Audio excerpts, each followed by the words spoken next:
Gunung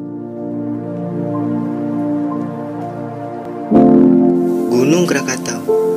Gua rasa nama gunung tersebut udah gak asing nih di telinga masyarakat Indonesia. Gunung yang pernah meletus hebat di tahun 1883 ini benar-benar menimbulkan dampak yang parah bagi dunia. Seperti apa dampaknya? Berikut pembahasannya.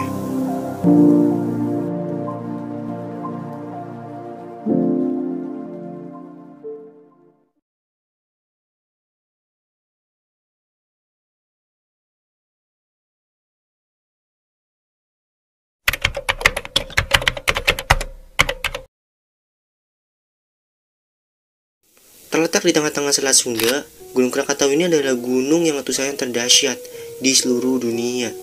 Berdasarkan naskah Jawa kuno yang bertajuk Pustaka Raja Parwa yang ditulis sekitaran awal abad ke-5 Masehi, ini tertulis, ada suara guntur yang menggelegar berasal dari Gunung Batuwara. Ada pula goncangan bumi yang menakutkan, kegelapan total, petir, dan kilat. Kemudian datang badai angin dan hujan yang mengerikan, dan seluruh badai menggelapkan seluruh dunia. Kemudian, sebuah banjir besar datang dari Gunung Batuwara, dan mengalir ke timur menuju Gunung Kamula. Ketika air menenggelamkannya, Pulau Jawa terpisah menjadi dua, menciptakan Pulau Sumatera. Ya, dari naskah ini, sebagian besar dari kalian pasti udah paham ya maksudnya apa. Nah, di naskah tadi kan disebutkan nih ya, bahwa letusan dari Gunung Batuwara ini menyebabkan Pulau Jawa dan Pulau Sumatera ini menjadi terpisah. Nah, ternyata setelah disimpulkan, Gunung Batuwara ini adalah Gunung Krakatau Purba. Ya, sampai sini paham kan? Ketinggian dari Gunung Krakatau Purba ini sendiri mencapai lebih dari 2000 mdpl. Dan letusannya itu berlangsung sekitar 10 hari. Serta memuntahkan material erupsi sebanyak 1 juta ton per detik.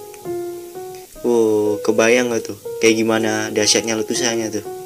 Nah, terus nih ya, kalian semua tahu kan nih ya, bahwa tahun 536 itu adalah tahun terburuknya umat manusia dalam sejarah. Yang dimana pada saat itu ada sebuah kabut misterius yang menutupi Eropa, Timur Tengah, dan juga sebagian Asia. Yang karena hal itu ngebuat matahari tuh gak bisa masuk ke bumi. Dan bumi ini jadi gelap total. Nah, itu tuh ya, menurut beberapa orang, penyebabnya adalah dari letusan Gunung Krakatau ini yang menyebabkan kabut tebal di seluruh dunia. Ya, misalkan teori tadi itu bener, itu gimana ya? Nasib nenek moyang kita yang tinggal di Sumatera dan Jawa. Ya, secara kan yang di Eropa yang jauh dari Gunung Krakatau aja nasibnya kayak gitu, gimana lagi yang tinggal di Jawa dengan Sumatera, yang jaraknya itu deket banget dengan Gunung Krakatau ini. Nah, selain memisahkan Pulau Jawa dengan Pulau Sumatera, efek letusan dari Gunung Krakatau Purba ini juga membentuk 3 pulau baru, yaitu ada Pulau Rakata, Pulau Panjang, dan Pulau Sertung.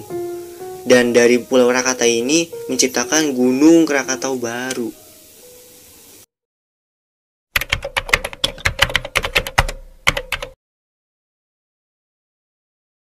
Setelah terciptanya Gunung Krakatau baru selama ratusan tahun, tepatnya pada 20 Mei 1883, Gunung Krakatau baru ini mulai menunjukkan aktivitas vulkaniknya, yang dimana pada saat itu awan abunya ini kelihatan sampai ketinggian 11 km. Dan bahkan guncangan akibat erupsi Gunung Krakatau ini sampai ke Jakarta, yang dimana pada saat itu Jakarta namanya masih Batavia.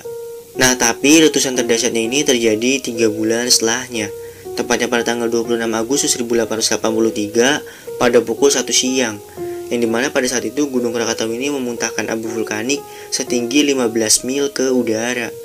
Dan ya, setelah itu dilanjutkan dengan letusan-letusan ringan lainnya.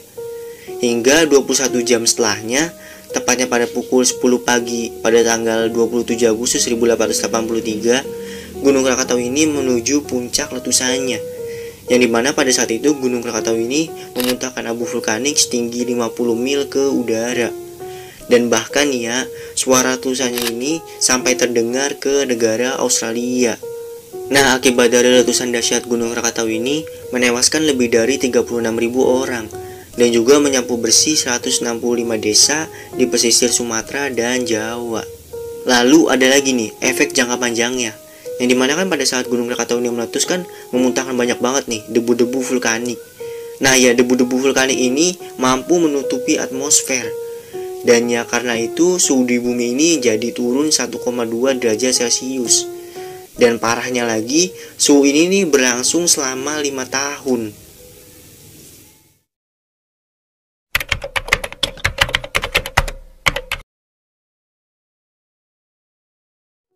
Setelah Gunung Krakatau ini meletus, tepatnya pada tahun 1928, muncul lagi nih Gunung Anak Krakatau dari bawah laut. Yang dimana Gunung Anak Krakatau ini sendiri terus bertambah tinggi.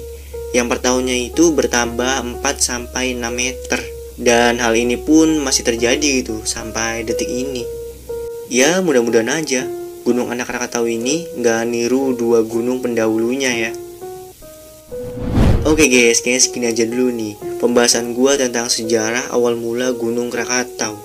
Dan oke, di next gue bakalan ngebahas tentang sejarah-sejarah apa lagi. Pokoknya tungguin aja. See you next video.